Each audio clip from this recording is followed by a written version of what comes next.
Bonjour, bienvenue à tous sur Israël Torah. Alors là, grand débat, le Kiddush Hashem. Il faut qu'on vous raconte le plus grand Kiddush Hashem qu'on a fait et qu'on a vu. Bon, alors évidemment, je ne vais pas vous raconter un Kiddush Hashem que j'ai fait parce que ce serait sacrément me prendre pour qui je ne suis pas. Par contre, je vais vous ramener avec moi il y a longtemps. On est en 2003. Ouais, 2003. Je viens de faire mon alia. Je suis à la yeshiva, j'apprends. Je connais pas grand-chose évidemment, mais j'apprends. Et si je m'abuse, on est en novembre. Ça fait peut-être 2 mois que je suis à la yeshiva. Et on m'a dit, comme ça dans les couloirs de la yeshiva, on dit, ah toi t'es un nouveau, tu viens d'arriver en Israël? Je dis oui. Il dit, t'as déjà été chez le Rav Machles? Je dis, comment ça le Rav Machles? Non, qui est-ce? Bonjour, enchanté. Il dit, non, faut que t'ailles chez le Rav Machles. Je dis, mais d'accord, mais c'est qui ce rabbin? Il dit, écoute, c'est pas compliqué. Vendredi soir, tu vas prier au kotel et tu verras. Ok, c'était genre d'une histoire, on sait pas, Eliyahu Hanavi va arriver. Je prends ma chavruta, je lui dis, tu connais le Rav Machles? Je dis, non, c'est qui? Il dit, bah écoute, viens, on va prier au kotel et puis tu verras. Bon, vendredi soir arrive, on avait décidé qu'on n'allait pas manger à la yeshiva, on allait tenter l'aventure. On arrive au kotel, on prie, il n'y avait pas encore de capsulote, il n'y avait pas besoin de s'inscrire pour aller au kotel. C'était la belle époque. On arrive au kotel, on prie, c'est la sympathique. Et puis on attend. Et puis il se passe rien. Et puis on attend. 10 minutes, un quart d'heure. Et puis le kotel commence à se vider, vous comprenez? Les gens, ils ont fini la tefila de Shabbat, ils rentrent chez eux, ils vont manger. Et puis on se rend compte quand même qu'il y a un petit groupe de personnes qui commencent à attendre en même temps. Et on a dû au final patienter, allez, je sais pas, 25 minutes, le temps que tous les minyanim se terminent. Et il y a un petit jeune, une quinzaine d'années, qui vient, qui nous pointe du doigt et nous fait « Rav Machles ? Le Rav Machles, vous attendez ?» Il dit « Oui. » Il dit « Eh ben venez !» Ok. Et on commence à partir du kotel, un petit groupe comme ça d'une 40aine de personnes. Incroyable. Je comprends pas ce qui se passe. Plus tard, j'ai compris qu'en fait c'était le lieu de rendez-vous. Tous les vendredis soirs, un des enfants du Rav Machles vient et récupère les gens au kotel. C'est les gens du bouche à oreille, les gens le savent. Alors à côté de moi, dans ce convoi bizarre, alors il y a des gens qui ont des chapeaux sur la tête, il y a des gens qui ont des kippotes de toutes les couleurs, il y a des gens qui n'ont pas de kippotes, qui ont des cheveux longs. Je comprends pas ce qui se passe.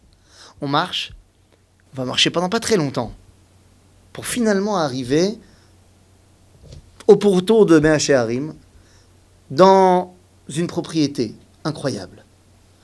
Mais dans le chemin, je lui demande à cet enfant, à ce jeune de 15 ans, mais enfin qui tu es? Il me dit, je suis le fils du Rav. Je lui dis, mais dis-moi, mais qu'est-ce qui se passe là? Il y a un truc spécial ce Shabbat? Il me dit, non, bah non, pas du tout, c'est comme ça chaque Shabbat. Je dis, comment ça chaque Shabbat? Chaque Shabbat, vous invitez comme ça 40 personnes? Je dis, ouais, plus ou moins 40. Je dis, mais dis-moi, vous n'avez pas des fois un petit Shabbat en famille? Et là, ça a été la première fois que c'est tombé. Il s'arrête, net, il me regarde, il me dit, mais comment ça? Le peuple juif, c'est ma famille? Et il continue, comme si de rien n'était.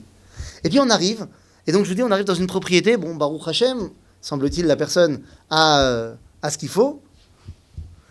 Et à ce moment-là, eh bien, j'entends le fils dire à son père, papa, j'arrive. Et il me dit, ah, le rabbin, le Rav Machles, il répond, il dit, ah, bah, c'est très bien, t'as fait Kiddush? Je dis, non, j'ai pas fait Kiddush. Il dit, bon, bah, alors viens.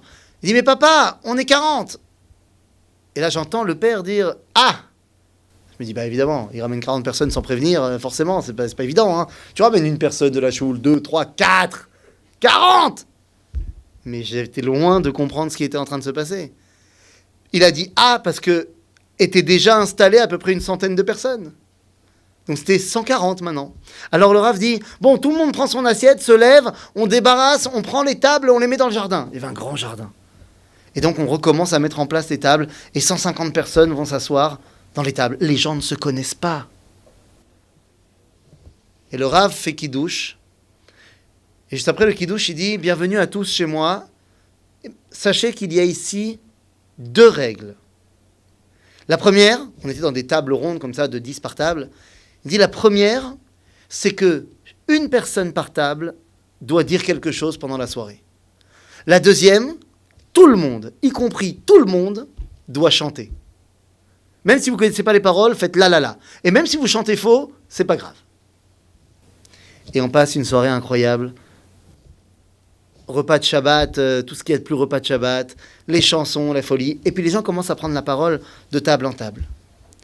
et arrive notre table. Oh non, vous inquiétez pas, je ne vais pas vous dire que j'ai pris la parole et que j'ai dit quelque chose de très intelligent. J'étais complètement subjugué.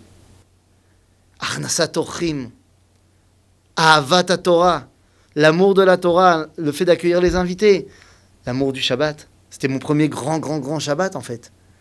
Et puis tout d'un coup, à ma table, il y a quelqu'un qui demande à prendre la parole, John. Et ce John, vous vous rappelez du mec avec les cheveux longs ? Eh bien, John prend la parole avec ses cheveux longs, sa boucle d'oreille, enfin ses boucles d'oreille. Il y en avait un peu partout. Et il se lève et il dit la chose suivante. Il dit, les amis, I'm not Jewish. Je ne suis pas juif. Je suis un globe-trotter. Ça fait 3 mois que je me balade un petit peu dans le monde. Je suis arrivé en Israël il y a 3 jours et je suis arrivé à Jérusalem ce matin. On m'a dit, tu dois aller chez le Rav Machles. Et on a commencé à me raconter cette histoire.